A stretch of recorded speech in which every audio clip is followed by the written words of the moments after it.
seeing just sea, you're like, yeah, the Earth is covered in sea. The globes don't lie. And was there ever a part of you that was like, is the Earth flat? No. Good, because I'm not a moron. I love it if we just lose like 90% of our viewers because they're... It's flat. I saw the edge. Yeah. I looked over it. I nearly fell off. We actually did a handbrake turn to make sure we didn't go over it. Oh, sorry. Turn the engines up. Reverse!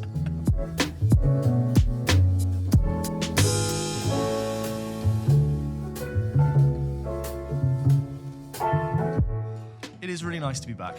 Yes. I will say. Because we did, I don't mind saying, we pre-recorded couple. two weeks worth of episodes because we were both going to be away for 2 weeks separately. Yeah.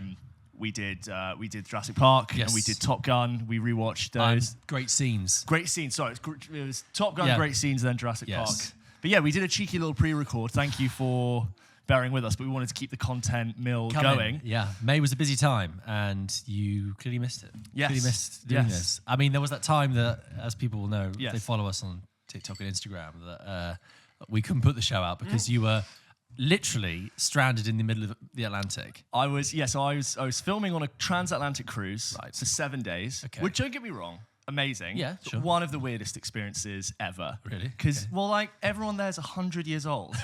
And I'm the only other, like, person who's under 40 Right. is, like, the other person I'm working with, people who are, like, the client who are there. And I had such a good time, but I was also just so... And obviously I stick out like a sore thumb when I've got a camera. And everyone's like, oh, what are you filming? Are you taking pictures? You must be a keen photographer. I'm not just here alone with a massive camera. For fun. For fun. No, we're working on the Was ship. everyone in bed by 5? Was it that kind of lights No, out? it was like one of those, you get dressed up in black tie, you Oh, go wow. dancing. Everyone was in the best mood. Oh, Because fantastic. they're just all like 70 with their partner that they love. Yeah. I got very romantic. I was like, you know what? This is strange and I shouldn't be here, but this is also really lovely for Yes. like those people. Yes, it's strange to you because you're out of place. You know, Yes. if it works for these guys, let them do it. But then there was this moment when I remember it was nighttime, and it's actually the only time I've ever experienced a full 360 flat horizon. I've realised I've never actually seen that because I've been to the beach, obviously, but behind you is the sea. And if I do go out to sea, I usually can see the coast, or I can see boats. Yeah. This was an experience where I went out on the deck. You know, I've been sailing for like 3 days, and there's just nothing. Wow. It's just flat ocean as far as you can see. And it's almost like the thing to look at is the fact that there's nothing. It's quite scary. It's really scary. And, you know, obviously, me and this other producer were going over statistics, like apparently 6 hours if you fall in. That's the average life expectancy, 6 hours. And it's like, apparently you're not meant to swim, you're meant to bob. And then at night, even scarier, pitch black void of nothing. Yeah. If there's no stars, nothing. So you can't. There is no. It's black sky into black water. Yes. That's so like there's a little faint I've been in glow space. of the ship that goes out a few meters, and then I think if you fell in, it would be similar to being in just a wet, cold, black void. Oh, Jesus. And it's just terrifying, which makes me think about the Titanic, because obviously Yes. I didn't even ask for iceberg lettuce on that ship. I didn't even want to bring it up. Bum. Yeah. But Thanks, I was James. just thinking that when the lights, you haven't seen the film, but when Yes. there's a moment when the lights cut out on the ship, I it's dark. think I've seen the sinking sequence. But And I was thinking that obviously it gets dark in the movies, but they've got to film a film. Yeah. I imagine that would be pitch black horror. That's no, but I did. I mean, when we talked about Titanic, I mentioned that like I went through a phase of like really like looking into like the facts of the actual event, not the film. Yeah. Often after parties or whatever, like down a rabbit hole. Yeah. And there was one I watched, which was an animation simulation that played the Titanic sinking out in Yes, real time. I've seen those, yeah. And I remember that because it showed how dark it was. Yeah. And you know what's really dark in terms of like tone is that when the ship went under the water, you had about 1,000 people in Still the on the- water. No, in the water. Oh, in the water on top. But so what you've got complete blackness, unless there was a full moon or whatever. But let's just or say loads of stars. Just say complete black, cold void, and just Freezing cold. hundreds of voices screaming, crying out.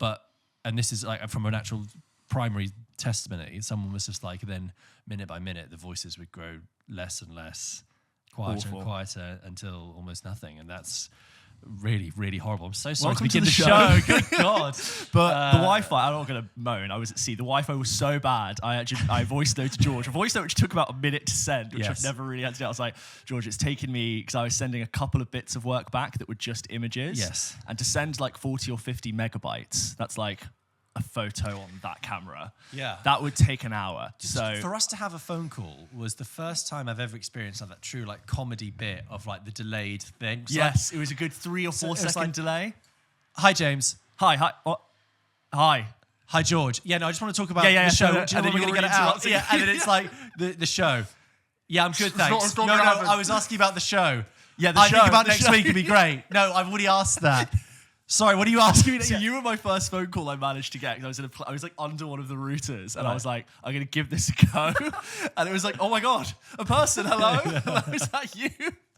I felt like I was like in the Bermuda Triangle, like lost at sea. Oh, what a so you were literally, so we couldn't put an episode of it because you couldn't had do the it. file. I had the I file. don't have the file. James had the file. I thought it would be a case if I could leave it overnight, but the internet kicked you out every 10 minutes. So I was like, even if I leave this going, there's no episode coming up. When that internet cut out, or like you were just limited, were you like, welcome to the real world? Yeah. This is what living without the... It's like, I can describe a ship as like, a cruise ship as like a services, a hotel lobby, right, and a Westfield had a baby, and you're in the sea. Right. And you know, if you've ever spent too long in a hotel lobby, it starts to feel weird. Yes. And like, it's a place you're actually meant to pass through. Yes, not and stay. You sit for maybe 10 minutes while you're waiting for something. Like, actually, if you spent an hour there, you'd start noticing weird things. It's kind of like that, but it was 7 days, and you're not getting off anywhere because it's the Atlantic Ocean. Of course. And we did do a commemorative sound of the foghorn when we passed over the wreckage of the Titanic. Really? On the third day. Huh. So every day at 12, you would lose an hour,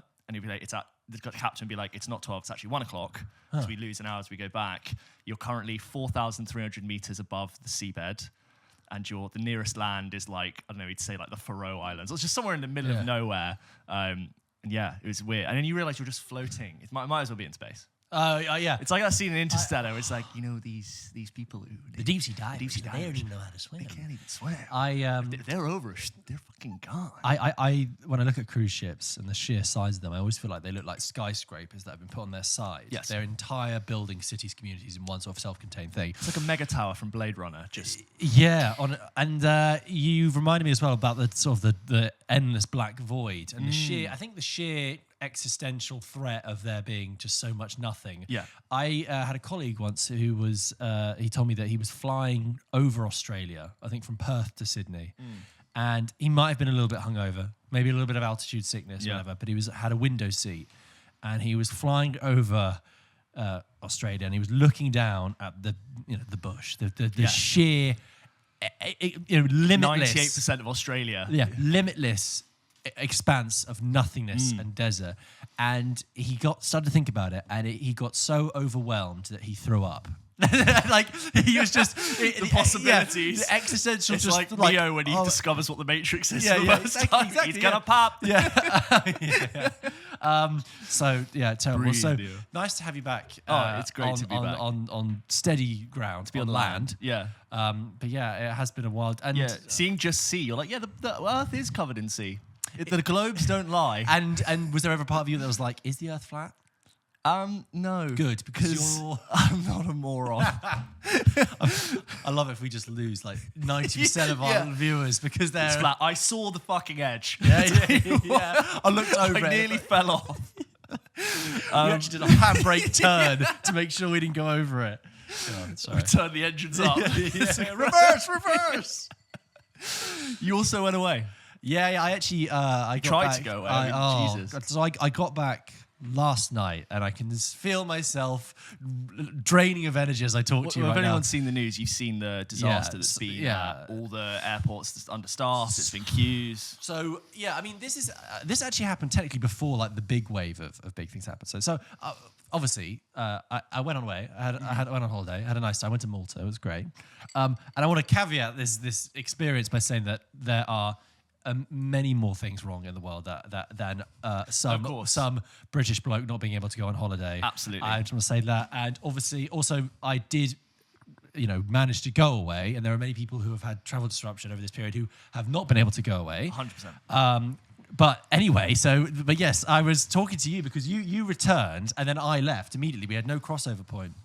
And I was meant to get a flight at like 11 o'clock from Gatwick to Malta. So we got to the airport like 8, good amount of time because we were expecting delays and stuff. And then responsible. Some people got there earlier. Some people got there like 6. Okay, we're like, that's fine. So we get to the airport at 8 and bag drop's been open at 9. Nothing happens. Everyone's just stood around going, where's the Air Malta stuff? Keeps going. Nothing happening. And then So you already dropped off your bags? No. We're waiting to drop off our bags. Everyone's standing around with their big stuff. There were film crew people, where some people doing Nickelodeon George is trying to go on holiday with his girlfriend. I've been waiting here for 2 hours. I tell you, it's a nightmare. There's no one here to help. But seriously, so it turns out, eventually, like, somebody walks forward after like an hour and a half and it's like, excuse me, I just wanted to let you know there's a technical fault with your plane and it hasn't actually left Malta yet. Yeah. Why is it a 14-year-old boy? I don't know, it's like the squeaky voice kid in The Simpsons, Mr. Simpson. And like no one could hear. So like only like 3 people at the front can hear, and then they have to relay it. Then like due to like Chinese whispers, by the time we get to the back, someone's like, apparently the plane like blew up and like the pilot's dead. I don't know. But so this person like very very tamely is just like, there's a technical fault with the plane and you can't, and we're having to anyway. So we all like, we don't know what's going to happen. So they give us these vouchers. And my girlfriend and I were sat in like this crappy cafe in Gatwick South Terminal, waiting to see what happens because the flight out has been cancelled, and we're thinking, okay, no holiday's going to happen. And then the flight does get confirmed that it is happening. It's just going to leave at midnight. And I can't even. And might as well be on a cruise ship. I don't know if anyone has been to Gatwick South Terminal, and if they have, I don't know how long they've spent in Gatwick South Terminal. You'd but be close to a record. I could tell you so much about the place. First of all, they are how many WH Smiths? 7.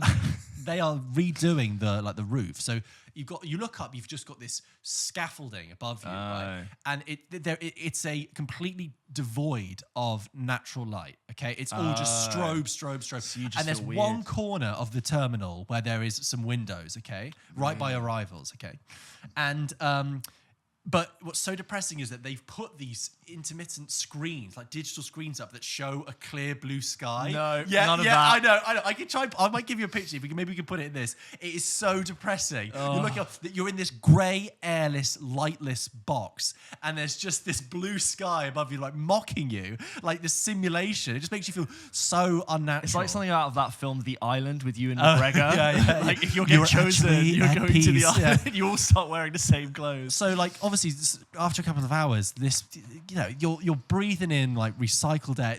There's no, what you realize is everything on planet Earth, unless it's made.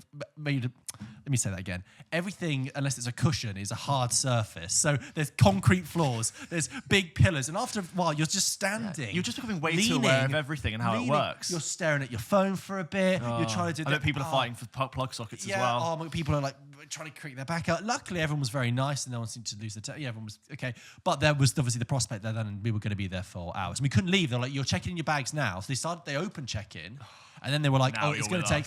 But it took 3 hours to get the entire plane checked in because there was problems with... There's problems with the computer, I'm afraid. I'm going to have to take a little bit longer. Brummy. I've also, no disrespect to any Brummy listeners, it just really happened to be the person who was there.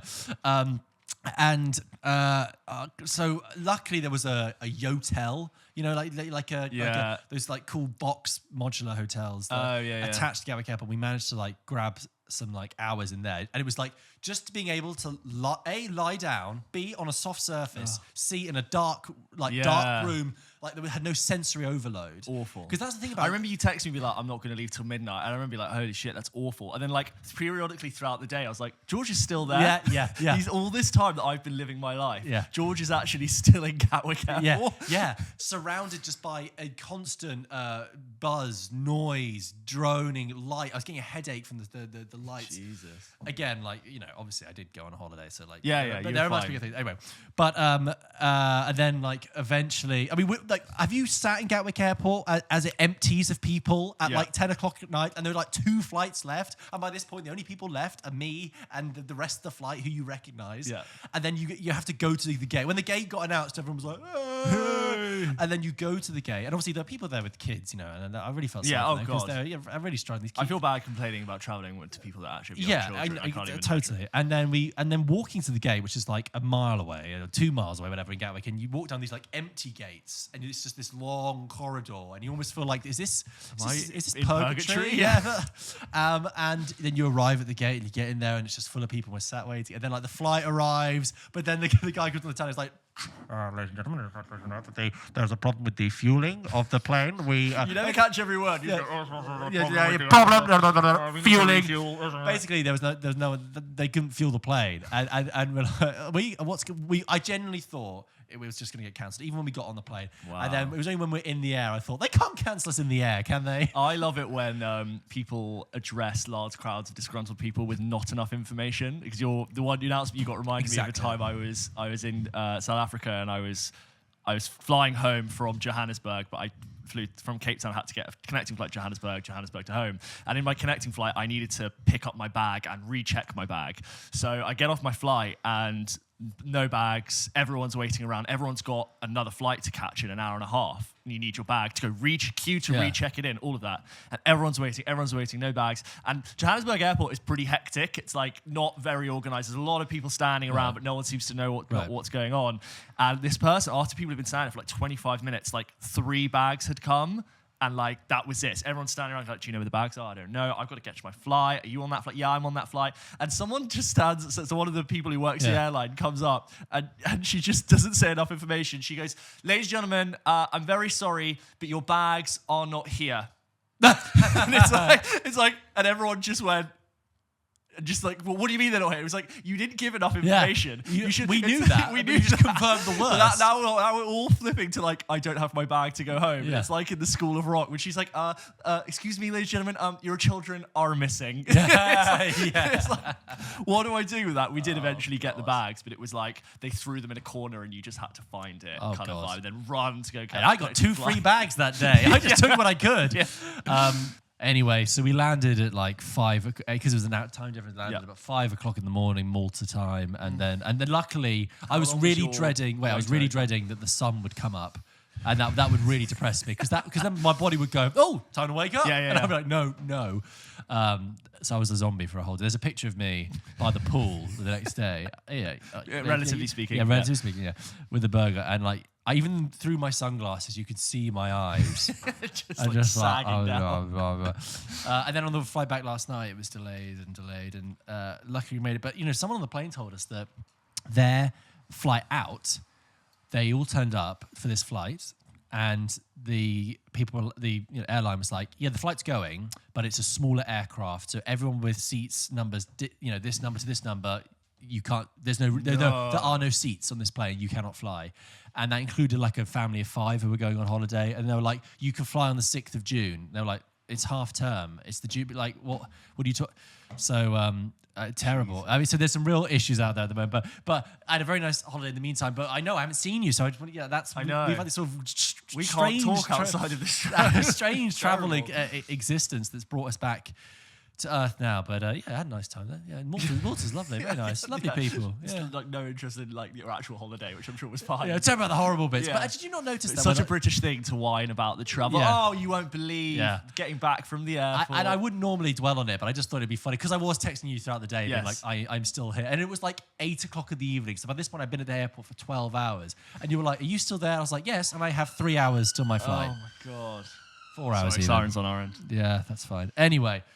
I've noticed a lot when I listen back to it at the other episodes, and there's sirens like every 15 minutes, and I feel bad because sometimes I'm like, is that outside? And I wonder if someone's driving, they hear sirens. Yeah. So I will try to say sirens are on our end, just so you know, because I clearly live near a police station. I don't know. It's that and the wild hogs. Yeah. And then the people smoking weed downstairs that just waft in. Anyway, so I'm back.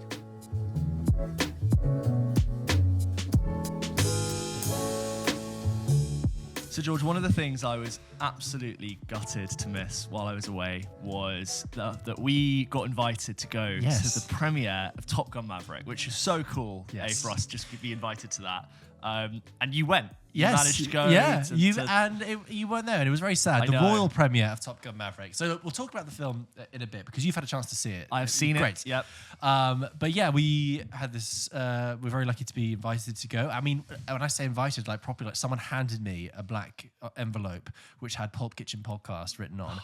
Which was amazing. So we haven't really caught up about it. So I'll just talk you through the day. Really. I kind of like got a little voice note from you about the experience, but I was like, I can't wait to properly ask you all about that on the show and dissect it. I'll just talk about the premiere. I mean, I saw this in 4DX at the Cineworld Leicester Square, which I'll talk about after we've talked about the film. Just sort of my thoughts on that. And yeah, it was a beautiful summer's day, and I mean, I have to say, so.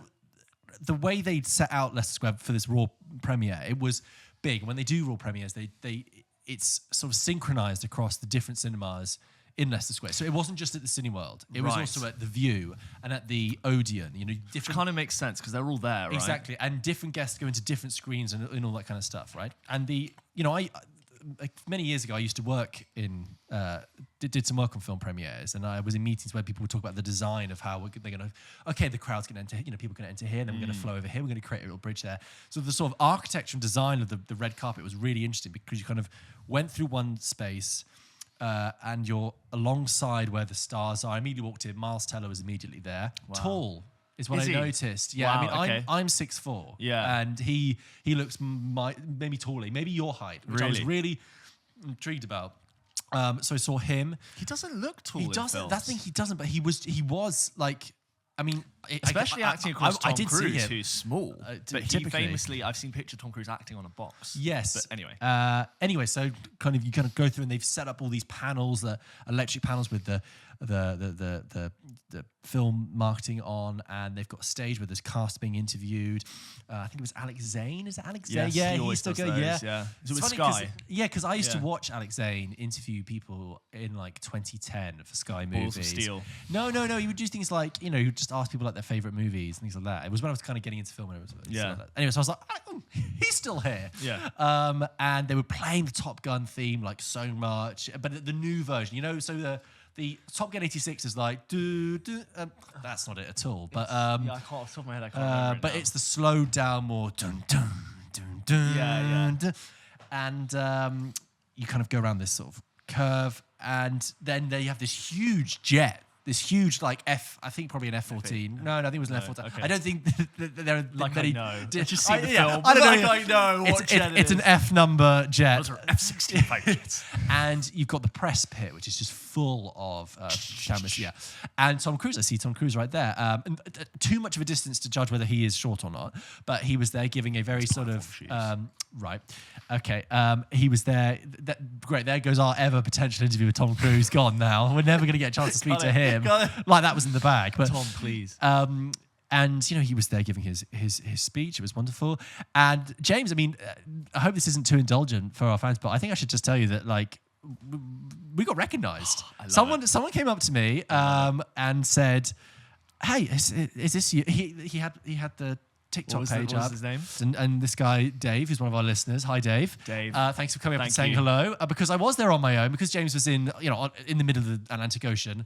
I was there, Billy No Mates, and it was nice to be greeted by someone. It was a really heartwarming moment. Thank you so much. And our audience is no way near big enough to justify that at all. I got recognised, I would say like a month before, at a club in Brixton, like a bar, roof bar in Brixton, and someone walked up to me. Yeah. And I thought it was I was out with my friends, and I thought it was a joke. Yeah. She was like, "Oh, I'm so sorry to bother you. Do you do a podcast?" And I was like, "Yeah." And she was like, "Is it called Pulp Kitchen?" And I was like, "Yeah." She was like, "I listen to your show. I'm such a huge fan." I was like, "Shut the fuck up." And I thought it was a joke. I thought my friends were like trying to humble me for thinking I'm a big guy having a podcast. She's like, "No, I listen to your podcast all the time. I'm a really big fan." And I was like, "This is made my day," and it doesn't make sense because not that many people listen to this. But thank you. Yeah, that was a really great moment. That was a nice little ego boost. Yeah. Can't go anywhere now. Someone in the crowd, you come out of the main press pit then, and you walk alongside, and you're walking by all the fans who are waiting for for Tom Cruise. As I was walking up there, someone asked me for a photo. And I'm not saying that they were a Pulp Kitchen fan. Maybe they are if they're listening. Hi, but I'm pretty sure they thought I was somebody else. Really, yeah. And I didn't in the area where. Yeah, they were just like, oh, excuse me, can I have a photo? And I just went, sure. Yep. Yes, you can. I think there are people who are there who collect, no offense to you, but they collect like pictures of famous people and they just want to get everyone in case they miss someone who's actually really big. Are you telling me this person wasn't there just to see me? Yeah. They didn't have a t-shirt with my face on on it? Like a weird little screen grab of the show. Yeah. No, I'd love it if that was true. I know, but I could tell. I think, I don't think this guy knows who I am, but whatever. You started for Tom Cruise, Miles Teller, John Hamm? No, George from Pulp Kitchen. What's that? What's that? Anyway, and then we went in, and it was just that was a really nice experience. And you know, Tom Cruise. The whole show was meant to start at 7, but he was still going around. He does the proper. He works through all the fans on the carpet. That's very sweet. That's his thing, and he was waiting for Wills and Kate, Duke and Duchess of Cambridge, to arrive, and they didn't arrive too much later. Daily Mail pictures of them all over it. But I obviously was like, I don't want to miss the start of the film. I'd actually quite like to go watch this. Is Kate a fan of the show? Did you chat to her? I didn't get a chance. No, I didn't get a chance. I did hear she did shout after. She was like, George. I was like, the film is starting, Kate. I can't miss it.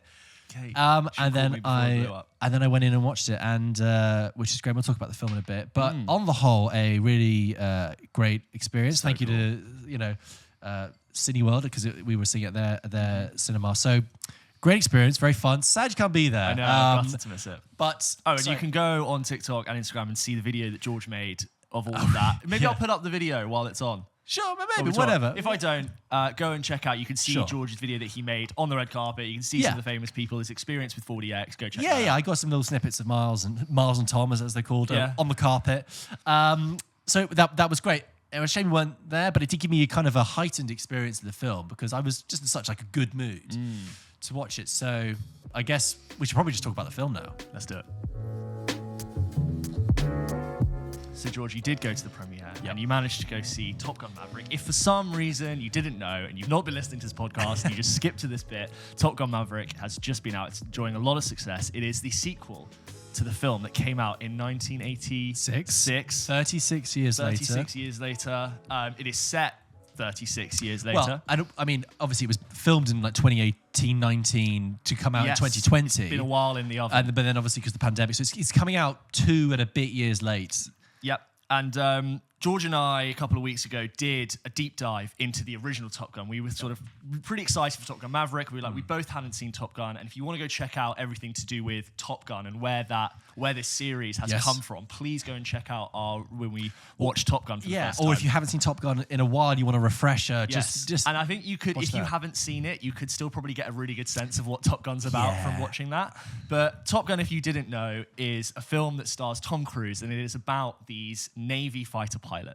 And there's never been much of a plot to do with Top Gun, but this film picks up 36 years later, and Maverick, who's the guy that Tom Cruise plays in Top Gun, and he is still basically, we can see him at the start of this film, and he's still basically doing the same thing. He's called Maverick for a reason. He's called Maverick for a reason, and he works at these like test facilities, and he's still being a bit of a maverick, testing out like how far they can push fighter pilots. Yeah, there's this opening sequence where he has to. They've built this amazing aircraft, and they have to test it to reach Mach 10. Mach 9. Mach 10. Mach 10. It can only go Mach 9. So you have this sort of test sequence. Test sequence, and he pushes it too far, goes to the edge of space, blah blah blah, and he basically pisses off the wrong people, and he gets sent back to the Top Gun Academy to be an instructor, which is something he said at the end of the original Top Gun. He's like, what do you think you're going to do, Maverick? I think I'm going to go and be an instructor. Yeah, and it's revealed in a little bit of dialogue that he only lasted 2 months. It didn't work out. Yeah, it didn't work out because that's his character, because he's like that.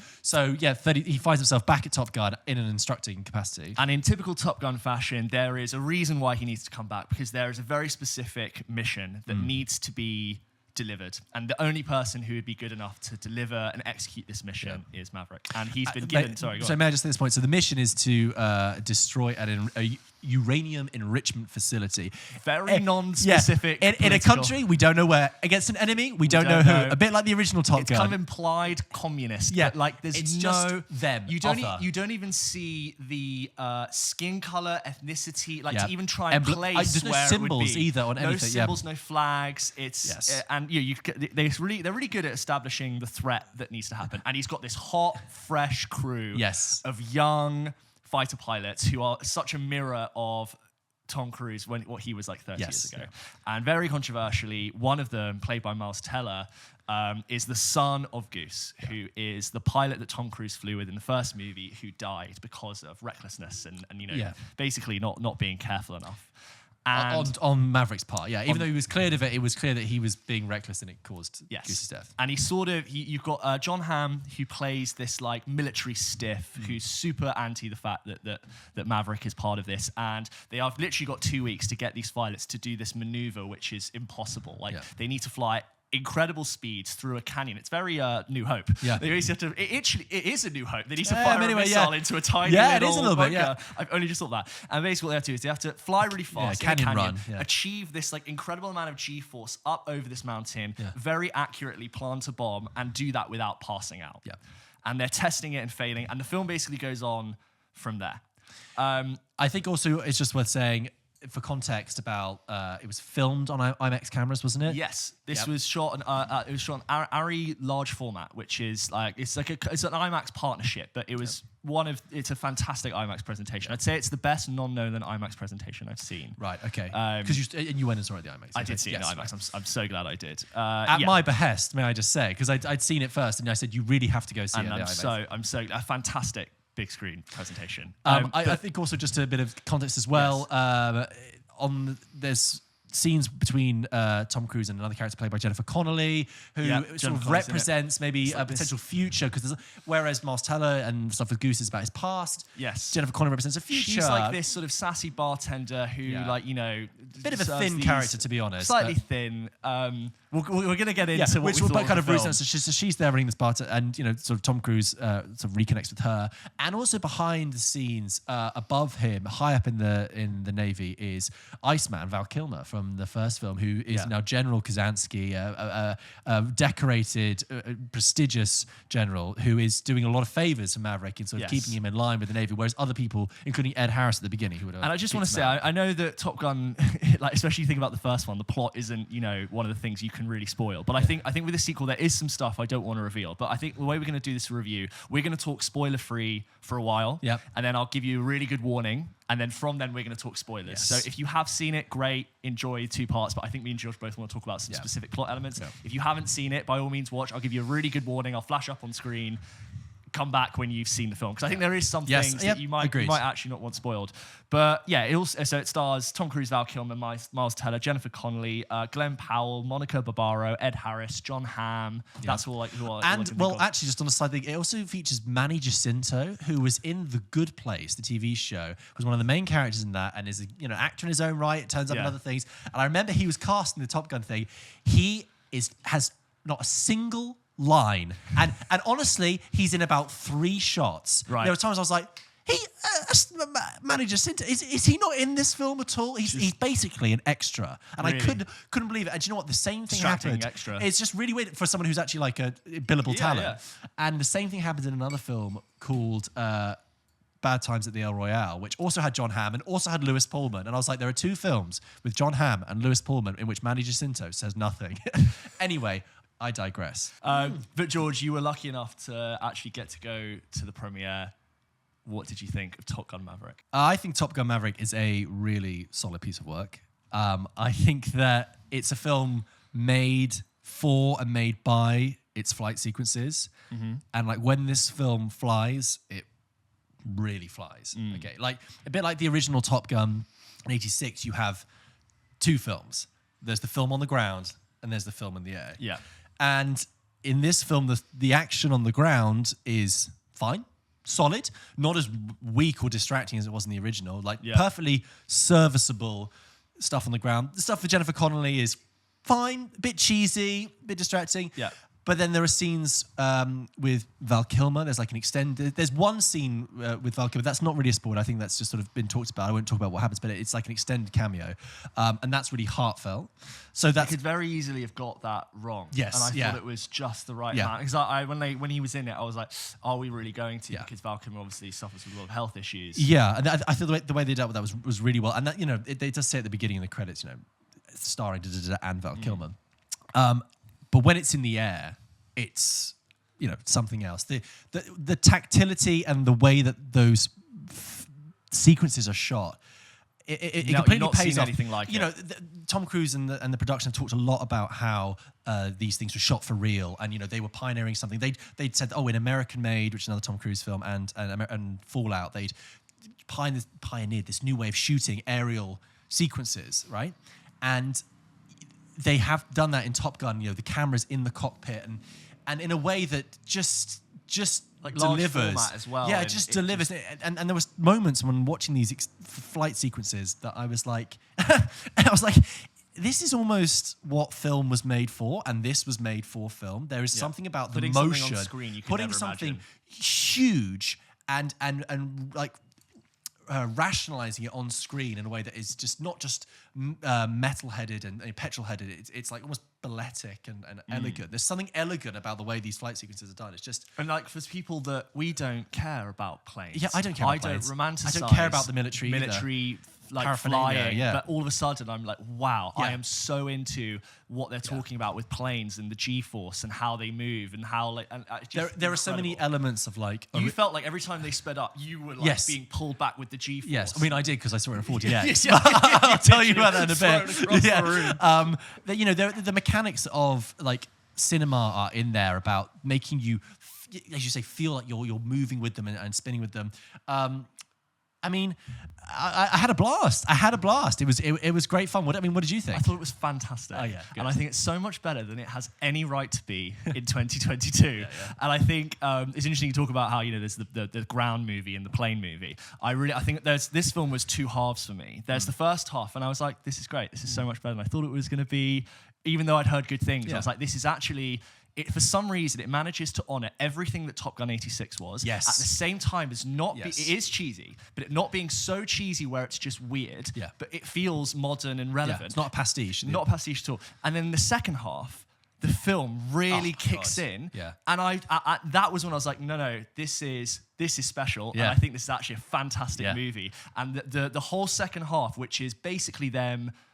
like beginning of like when the stakes really set in and executing the mission, I was like, oh my god, this is just unbelievable. Yeah. And I've told loads of people, I was like, please don't write it off. This is actually so much better than you ever could think it would be, and I promise I'm not spoiling it. And one of the main things I said, if you listen to our Top Gun watching for the first time episode, I said, going into Maverick, I really want to know, what are the stakes? Why should I care? Yes. These characters which I don't care about, why should they matter? Yes. They worked so hard in this movie to let you know exactly what the danger was. What are the technical risks about doing this maneuver to someone who doesn't fly, and the emotional repercussions of it, which I thought I didn't care about these characters. I nearly cried. There was me too. I got to a point where I was like, oh my god, I am on the verge of these characters, which in a Top Gun shiny movie I shouldn't really care about, but I care. There was one line in particular that I was like... There was a moment where I gasped audibly. I was like, Yeah. I literally clutched myself because I couldn't. I was so in, and I think it's also obviously like incredible. Joseph Kosinski, Yes, the director, yeah. And also it's a testament to Tom Cruise. I mean, I know he's the most rated actor in the world, but there is a reason why he is still making excellent movies at the top of his game, and no one else but Tom Cruise could do that film. Yeah, it's on film to Tom Cruise. And he's doing a bit more, he gives me a lot more emotional range than I think he does in Mission Impossible, which are films I really enjoyed, but I feel like Tom Cruise is very just... Yeah. He's a bit wooden. His character doesn't have that much to do. Yeah. And in this, my heart Yeah. aches. Yeah. But I was surprised by how I agree. There was, like I just said, there was one line in it in particular that really got me, and even when I keep thinking about it, I was like, and when we talk about the spoilers, I'll say what that was. But I agree. Just to go back when you said about it's not pastiche, because this film opens exactly the same as Top Gun Highway 86. to the Danger Zone. The scroll that says in 1969. And then They're it's called Top Gun. Yeah, and then you that's have not the voiceover, but in my head, Yes. I have 80s trailer voice in yes, my exactly. head. Yeah. And then you have the sunsets and the planes landing. Long Kenny Loggins, aviated Day lens, 200 mil with military personnel on an aircraft throwing ropes Yes. and ships and the it comes into frame. Yeah. It's just And I think that basically says, we're back in Top Gun. We're back. This at the beginning, and now I'm going to take you. all the fans come in. Reel And them now in. we're going to slowly but surely move into a place of our own over Yes. the course of this film. When I saw the opening as well, and a couple of the sequences throughout the film, I thought they are, knowingly borrowing from Tony Scott's visual language and what Tony Scott did in that film. And I was therefore really glad that when the credits come up at the end, it does say in memory of Tony Scott. Yes, I do. I was gonna because there was a point I thought they can't just not accept they're taking so much from what he did. 100%. So that was brilliant. I think what this film gains over the original, not to compare them too much, but that idea of the mission. Yes. There's not a mission. The only mission So in the lacking in the original first one. is I want to sleep with Tom That Cruise was saying I it. want to sleep with Kelly McGillis, Yes. right? The mission in this one is gone over so many times that you as an audience understand every movement, and it reminded me of either a sports film or a musical film where it's like There's a show date. There's a show, and you know the dance choreography off by heart. So when you see the dancers perform, you know the choreography. So if any of them mess up, you're invested. And the same way with the sports team, you know the stakes, you know the play. So if someone doesn't throw the American football in the right place, it's something like that. And that's what it reminded me of. And so when the mission hits in the third act, and as you said, I feel like I've already been there for 2 weeks. I know exactly what has to be done, and it's this sort of canyon run, you are every single bank and turn of the plane, you are with holding your breath. I agree with you. I was with the film, and then there is a sequence. In a non-spoiler way, I'll call it the 2-minute 15 sequence. I think is the way. I think that's a fairly not Sure, yeah. And I was like, this is stepping up a gear. It really is. It reminded me a bit of a different film completely, but when I saw Rogue One, which is a film that was like, going That along, kicked in, fine. didn't And then it? the third act in Rogue One was like, whoa, this is a bit like that. The dynamic with Rooster, as you said, emotional, really worked. Played by Miles Teller, who's And they do. I think how this film works as well. I think how this film works really well is that if you are not familiar with the original, you can watch it. There are some subtle references to the original, and there are some clips. and there are some overt references. So the subtle references, like when Tom Cruise walks down the classroom from behind, and they all look at him, and which is exactly what Kelly McGillis did in the original, remember? When they realised, oh God, that's the person from the bar, right? Yes. That's the subtle one. The overt references, of course, of showing Goose's death and showing and I think I think they only had one thing from the original film, and that was the impact of Goose's death on Tom Cruise, and they went, fine, it's going to be so much more played, and that is going to be the central cause of tension that informs. It actually brings an emotional stake to the mission, and it worked. I almost thought they were going to credit Anthony Edwards, because Goose feels like a character in this film. He is so important. You get the shot of them playing the piano in the bar, which like in Top Gun is like just a little bit of fluff, but that means so much. And anyone who, as I know now, there are lots of people who grew up really loving Top Gun. Those people are going to love that scene, and it's going to feel like seeing something. It's kind of like me when I see something from the original Star Wars film and something new. It hits. I think there is something really interesting happening in this film about the role of movies, basically. Not to read too much into it, but this is how good you know that clip about at the beginning where Tom Cruise is like, Ed Harris says, planes will fly themselves soon. Your time is coming up, and you'll be obsolete soon. We've got this new AI plane. Exactly. And Tom Cruise says, maybe, sir, but not today. And there's this kind of like last stand element. And with the context of the press around this about the pandemic, and Tom Cruise speaks in all the interviews about like, I'm so glad we could do this now with no masks. We can get people in theaters to see it. Tom Cruise is the only kind of person who can get that film made. Exactly. And when you this about this being a film, what I've found from speaking to people and my experience and your experience is that this harkens back and sort of recaptures that joy of the blockbuster film. I know people who've gone to see this film and, well, when I saw it, people clapped at the end and they cheered. Same. Right, and so people have it in your screening. I know somebody else when people clapped and cheered. And that is, what a wonderful... big smile on It's my a face. big smile, big clap, woo! Fully invested, cheering, but not in a way that feels cheap like I felt the original kind of did, because it didn't really invest enough for you to, pull it off at the end. But this, I think to have that at a point where films are right now is lovely. It's interesting because I don't want to just shit on these movies, but when I think about a film like the first Jurassic World and how that in a lot of ways is calling back to an original movie, not the same era, but from a significant amount of time ago, I don't feel like that is able to get away with what Top Gun Maverick did. There's some special sauce in Top Maverick where it feels like so much love. Yeah. And it's just surprising of how much it felt true to Top Gun. Yeah. But at the same time, it comes out in 2022 and it doesn't feel cheesy, corny, because that was our main impression of Top Gun. It was almost like, how could I think about this movie now? It's such a byproduct of its era. It's not bad, it's just not that good. And we should say they don't play Take My Breath Away. They don't play Take My Breath. What the Thankfully, hell? I was waiting. No. I thought maybe the end credits. Did you notice, though, in the very tense third act when they're preparing for the mission, they had put the Danger Zone chords in the score? Did you not hear that? Maybe, I don't know. So they're all like gearing up, putting their helmets on. You hear boom, boom, that's brilliant. boom, boom, boom, boom, boom.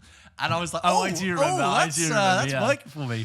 I really liked John Hamm as a military Yes. stiff. Again, it's such he plays like a real like stock character, but it works and he's really good. And like the tension he has with Tom Cruise, it works. And again, he's good at like raising the stakes, and they bring the date earlier. There's a moment where they're gonna have to do. They had 2 weeks. It's like, they're going to move. We now have to do this in 2 days. Yeah.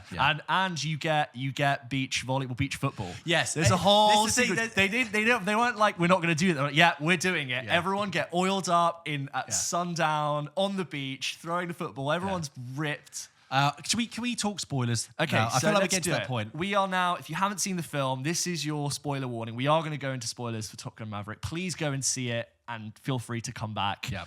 But yeah, any plot details you want to talk about? First of all, I want to say that the emotional beat that really got me is that when you have this mission, at the end and they're doing the canyon run, and you've got 4 planes, and the 2 planes at the front, which is Maverick's one, and I can't remember the guy, female pilot, and Bob is in the back. Right? Bob. They're up ahead, and then Rooster's back, and he's holding it up because he's not going fast enough to make this in time, right? And there's a whole very well contrived reason why they have to fly at a certain speed at a certain time to avoid detection, radar, SAM sites. They have to be at a certain height, otherwise they'll get shot down. Yeah, and so and also they established that they are now at a technological disadvantage to their enemy. Yes. So the planes that they're using are not as fast and not as like weaponry equipped. So they need to against a G18 or something like that. Generation 5. Generation 5. And towards the end, I was like, what? Against a Generation 5? They're going to get killed? Like, I felt like I knew. So they're on this mission, and they go, and Rooster's holding up. And the whole time in this film, Maverick has kept saying to himself. Tom Cruise has said to himself, talk to me, Goose, which is what he would say in the original one, right? He would say, yeah, talk to me, Goose. And then he says that. He says, oh, come on, talk to me, Goose. And then Rooster, back in the plane, just goes, talk to me, Dad. And I was like, oh man. And the reason I was thinking about why that worked, why that really got me, is because that whole film, Rooster is just angry. Yeah. He's angry at Maverick. He's angry at Maverick for the role in his dad's death, but also for holding Rooster back. There's this whole subplot about how Maverick was putting stops to Rooster's career to dissuade him from being in the Navy because it's what Rooster's mum asked him to do. And this whole film, Rooster is angry and clashing with Maverick. Yeah. And what you have in that little moment there when he says, talk to me, Dad, is that he's not angry. He just reveals that he's in loss. He actually he's someone who is driven by, he misses his dad. That's it. It was just such a sensitive moment. This hard exterior is gone because of the fear of the mission, and he's genuinely scared. You realize this guy just misses his dad.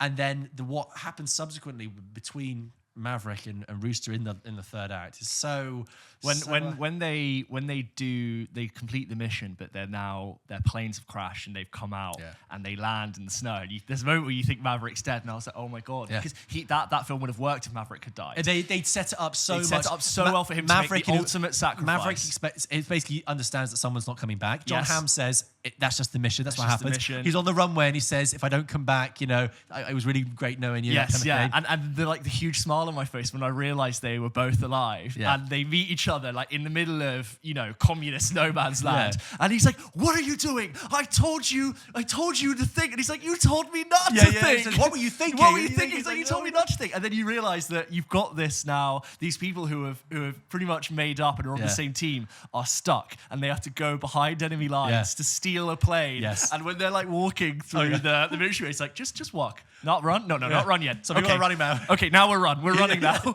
And there's that great moment when they fly away, they steal the plane, and the two other fifth generation jets fly up beside them, and Tom Cruise just goes.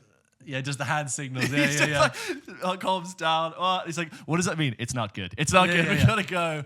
That and also that's the other bit. So they've crashed. They've got the plane. They've managed to take off the runway, clip the landing gear, and then these fifth generation again. That was like a part of that. Like this whole second half is just go. So you have these two, and then you have the bit with the fifth generation, and he's in like an F-16, an old one from like the original. Yes, it's basically, and there's all like the little stops that he's got to pull, and he doesn't even know how to like make all of it work and find the landing. Yeah, so that was your dad's department, and then you have this great sort of dogfight between.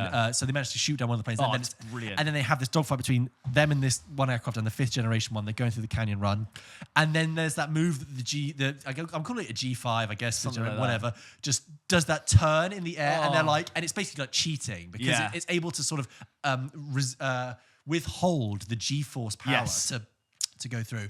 I loved that, and then on the ship at the end, of course, it's the other proud moment. It's the cheers and the thing, and he says, "What does he say?" He says, "Thanks for saving my life." He says, "It's what my dad would have done." And it's like it's such a like obvious thing for like young men to be thinking about like the things you never got to say to your father, but like I promise you, it hits and it works. I mean, if you watch this, you've probably seen it, but I'm just thinking now also about all the sequences about the training. When they have the bullseye on the ground, they're all trying to hit it, and the G-force sequences when it's like, is it payback? He's like passed out, and then they're trying to get him. And then there's the bird strike, and they're all. There's that moment when that pilot nearly dies. Yeah, so payback because he's in the G-force and he passes out, and and I love that. And now we're talking about spoilers as well. The Val Kilmer scene works wonderfully. He starts just as a text message, and I think even first he's a picture on a wall. Picture on a wall. He's introduced. He established he's decorated, and he's just receiving text. And I thought, even if that's all it is, I'm happy with that. And he's very much this like calm but present voice where I need you to do this. Like it's what you would have wanted. Yeah. And I like the fact that it shows that.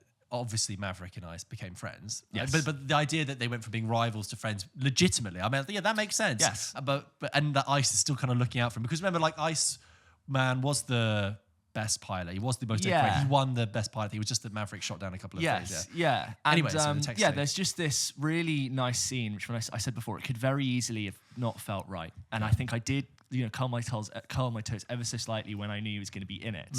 But it just felt really honest to what those two characters were. Yeah.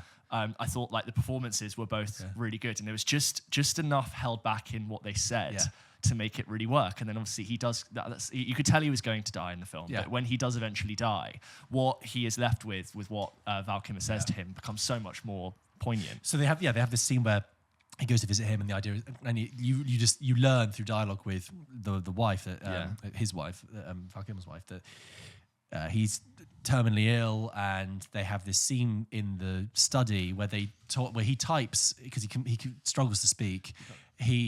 They have this conversation, but not about them. They talk about the mission. They talk about Rooster, but really it is about the bond between them. And you have these kind of two former, icons, and they keep showing that shot from the first film of them on the landing gear, like in jubilation, and Maverick is reaching the end of his kind of arc, and Iceman's reaching the end of his journey, and so Iceman's journey, life. He's reaching the end of his life, and they're just having this very polite, restrained conversation. And then I love that final line in the scene where it's just like, who's the best pilot? Yeah. And then Maverick's like, it's a nice moment, don't ruin it. Yeah. And sadly, if you didn't know, Val Kilmer, he's not able to talk because he had to have surgery on his throat because he's had a stage 4 cancer diagnosis. So that's why it's slightly touchy that he'd be involved, because he's very much retired from acting, wouldn't be asked to do this, but it felt really special that in this sequel to a film which he's so known for, was able to play such a really nice part in it. And I'm so glad, like now I'm really glad he was a part of it, because it would have been a shame if it was just a text message. There's one more thing I wanted to mention. And I really liked, I can't remember, I think it's Glenn Howell's the actor's name. Glenn Powell, who plays like the hangman, who's this really cocky, I'm the alpha dog, I'm going to be the best pilot, I'm going to be chosen for the mission. And he's known as the hangman because he leaves his co-pilots out to dry, which is one of the reasons like Tom Maverick isn't a fan, because that kind of selfish thinking is what gets people killed. And he has such a wonderful character arc, which I didn't even expect them to go full circle on. But when they needed him the most, he was the one who disobeyed the orders and came through to save his friends. And again, it was one of those moments where I gasped and like just wanted to clap with applause. I thought it was such a nice little character arc for a character that was really horrible, but he learned something as well. Do you know, talking to you about it, so you saw it in IMAX, and I mean, I'm so jealous, and I really want to. I think I'm going to go and. I mean, I know it's going to be around for a while because it's doing so well, but I think I want to see that, not because, well, I'll talk about 4DX in a bit, but I think it's made for IMAX, 100%. And you really, this is actually quite a rare film. We think of these blockbusters coming along, but this, because it's made in such a specific way for a specific format. They literally put large format Arri Alexas in planes. Did you know that they also had to go through such rigorous training to fly? These are the actors flying the planes. Flying planes. So they started off by doing these drills with the Navy where like it was all about being in the water, because like if you have to eject, you have to be able to survive in the sea. So you have these footage of them being like in cages rolled into the water and having to escape from like a cargo plane simulation. And then they were flying like, biplane, propeller jets things. And then they were flying jets, and then they were flying into, and they built it up slowly but surely. Crazy stuff. I'd be like, I'll be John Hamm's character. I'll stay on the ground. And operate cinema camera, please. Yes. And you have this footage of Tom Cruise being like, okay, this is what you do here, and this is what you... They were teaching him about like, aperture, lighting, like they need to be in the right position from the sun, because otherwise your shot's blown out. I can't imagine. And you've got some aspect ratio switching, but always never felt distracting. Oh, really? Brilliant. Yeah. No, it works straight away, and pretty much the whole last half is just an IMAX section. So basically, as you can probably tell, it's really great. You will have a good time. I really do think you will. And I mean, obviously, if you got this far listening to this, you probably already seen it. I mean, maybe let us know if you didn't enjoy it. I'd be surprised, or for whatever reasons. Obviously, no film's for everyone, but. It's pretty close. I think it was a real kind of fist pump of a film that felt earned. Whereas watching the original Top Gun is so far back and so different and just lost in such a different period of time. Yeah, it was hard to have that. But this, I felt like they really had worked for it. Would you be annoyed if they made a sequel to Top Gun Maverick with Maverick in it? Yeah, I would be, because I think they're happy for that to be done. I think so, and I think Tom Cruise is happy for that to be done, because he had resisted. It's making a lot of money. Yeah, but he'd resisted having a Top Gun sequel for so long. Really? It's taken 36. Yeah, they've been asking him to do Top Gun sequels since the first one came out. Wow. Like on and on, and he'd always like no, and because it was such a big thing, I think it was quite a daunting task. And they've come back and they've been able to pull it off really well. I hope they don't. Bring back a sequel. Really, the franchise you're investing in is not Top Gun, it's Tom Cruise. So you just hope that the audience will just carry over to Mission Impossible Dead Reckoning Part 1. Yeah, all the stunts, I am so happy with that film being a full stop. I think it's brilliant, and it gives me so much closure, and I'm glad that could be it. But also, it ends with, he's out the Navy now, isn't it? That was his last thing. That's his last. Like, whatever happens, this is your last. Yeah. He was just put in Top Gun because... I know, but like, you couldn't write him. We need you back. We need you back, and this time, in space. Top Gun. In space. So we love the film. Yeah. But one thing I want to talk about is, obviously, I did see this in 4DX. Yes. Which is a cinema experience that I don't think a lot of people haven't done. But in the same way that, we went to the premiere, I went to the premiere and we've just reviewed the film, I thought it would just be interesting for people listening if I just told them a bit about how 4DX works. And this isn't like a paid promotion thing. I'm not going to tell you 4DX. I'm genuinely just like reviewing my experience. Not being paid to do it, but we were sent. So we were sent as part of it to experience it. So 4DX is an interesting thing. It's just to contextualize how it works. It's only in Cineworld cinemas at the moment. It's 4DX because your chair moves. Not 3D. No, it's no 3D. There's no glasses, but your chair moves with certain motion in the film. Your chair vibrates. There is gusts of wind or short bursts of air. There is sprays of water where necessary. Is that annoying? Wait, I'll get there. And lots of other kind of things, okay? It's synchronized. It's all done in South Korea, and it's synchronized perfectly with the movement of the film. So it's never out of sync. It's always like, done like that.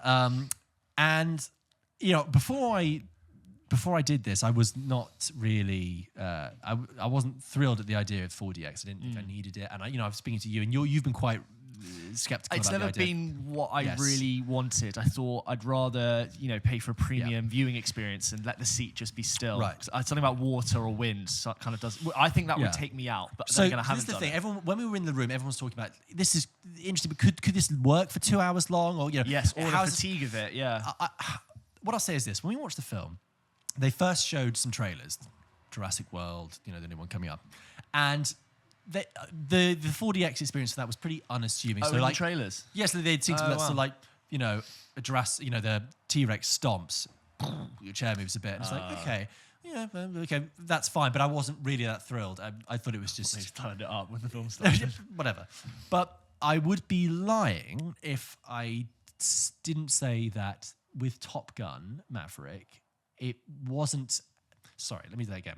I would be lying if I didn't say that it was interesting with Top Gun Maverick, because the way I think it works specifically with Top Gun Maverick, because the way that is filmed in the cockpit with planes banking Literally, left, G-force is a right, plot element. back, up. In the motion of a chair is inbuilt with similar to the motion of a cockpit. I would be lying if I said that didn't actually have a great. I didn't have a great time with that. I was surprised at how undistracting. How much movement are we talking? It's probably it's not like you're probably only doing like 20. No, probably only like 20 degrees. But when you see the back of a jet flare up with the engines about to go, your chair goes back a bit. And it probably was. And I have to say, there was, especially in that last third, when the mission is underway and the planes are moving, your chair was. And I did have a good time with it. I have to say, I did have a good time with it. But so I have to say, so the synchronization with Top Gun Maverick, it worked. I'm not sure it would work with all the other films. I'm still not sold on the idea, but I would be lying if I didn't say that was a really good thing. There was one moment that didn't work at all, though. Mm-hmm. There is a bit in Top Gun Maverick where a character is in a snow-filled environment, right? Okay. And literally, I'm watching it, and then I hear, and I'm like, is that in the film?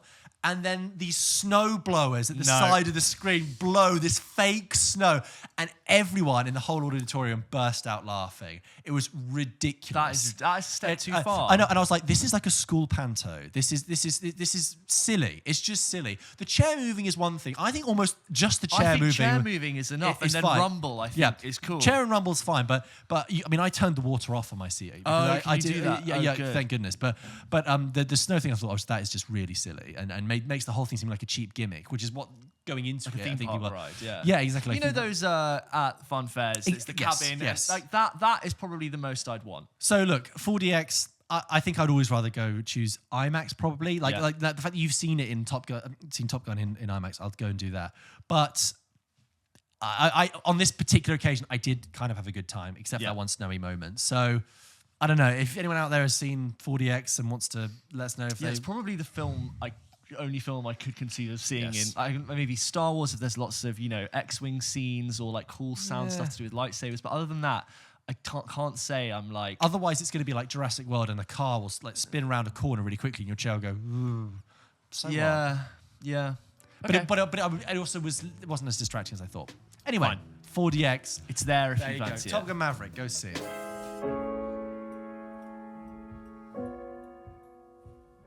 Okay, so George, it is time to play a little game before we go today. This is our game we played the last few weeks. It is Guess the Film by its cast. Sure. If you didn't know, if you haven't listened, I'm going to read out a cast list, and George, from the cast list, has to tell me what film it is before I get to the end. Okay. He's pretty good at this, but I'm hopefully going to try and Bring it stump on. him. Okay, so I'm going to give you like a 2 to 3 second break Sure. between each one. Are you ready? You've got to guess the film by its cast in 3, 2, 1. Peter O'Toole. Last Emperor. Garrett Hedlund. Rose Byrne. Garrett Hedlund and Rose Byrne. Brendan Gleeson. Rose Byrne and Brendan Gleeson. It's not. Sean Bean. I don't know. Brian Cox. It's Diane Kruger. God. This might give it away. Orlando Bloom. Is it Kingdom of Heaven? No. Eric Banner. Last one. Garrett Hedlund's thrown me. Brad Pitt. Oh, it's Troy. Troy. That has. I threw you there because that actually has a big cast. Huge cast. Huge cast. When you said Rose Byrne and Garrett Hedlund, I associate those with early 2010s. Yes. This is 2004. Rose Byrne is in that way before we knew who Rose Byrne was. As she's like a... Yeah, she's like one of the Troy people. Yeah. And Trojans, James. Trojan, yeah. What did I say? Troy people. Troy people. Troy Story. Hey, they're called Trojans.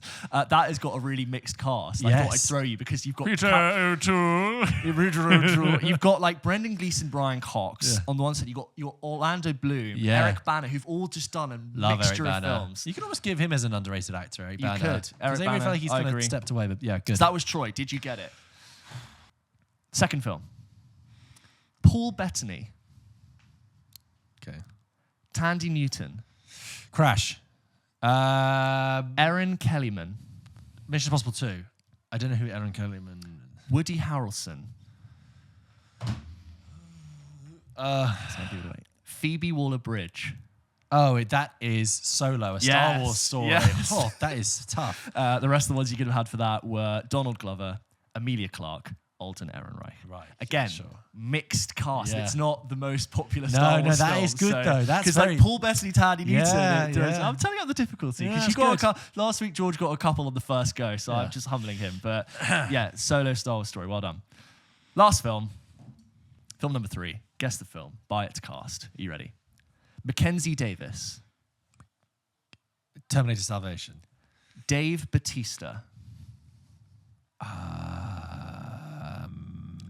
Robin Wright. Blade Runner 2049. You just had like an absolute stroke. seizure. Your eyes blinked. You look like Doctor Strange seeing the 14 million future. That was Blade Runner 2049. So it was Mackenzie Davis, Dave Bautista, Robin Wright. The next one was Jared Leto, Anna de Armas, Harrison Ford. Is it Armas? No, I'm just saying. Okay. Anna de Armas, Harrison Ford, and Ryan Gosling. But there you go. That was another round of Guess. I still think I'm getting them better than you. Based on its cast. Yeah, you absolutely are. There you go. Did you get them? I'd be curious to hear if you did. But anyway, thank you so much for listening to this episode of Pulp Kitchen. Don't forget that we post episodes of this show every single Wednesday. But we also have loads of extra content coming on the channel throughout the week. So yes, you might have watched or listened to our episode in the week, but later coming out later in the week, we've got reviews, news, reactions, games, all that kind of stuff. So go check it out. Don't forget, this episode is brought to you by the subscribe button. Go subscribe. It's free with discount code. Just click it. Please go and give the YouTube some love. Drop us a like. Yes, please. Rate us on Spotify. Follow us on TikTok, Instagram. We post little clips of this show. Sometimes stuff that doesn't make it in. So check it out. It really helps. Thank you. We will see you next week. Thank you very much.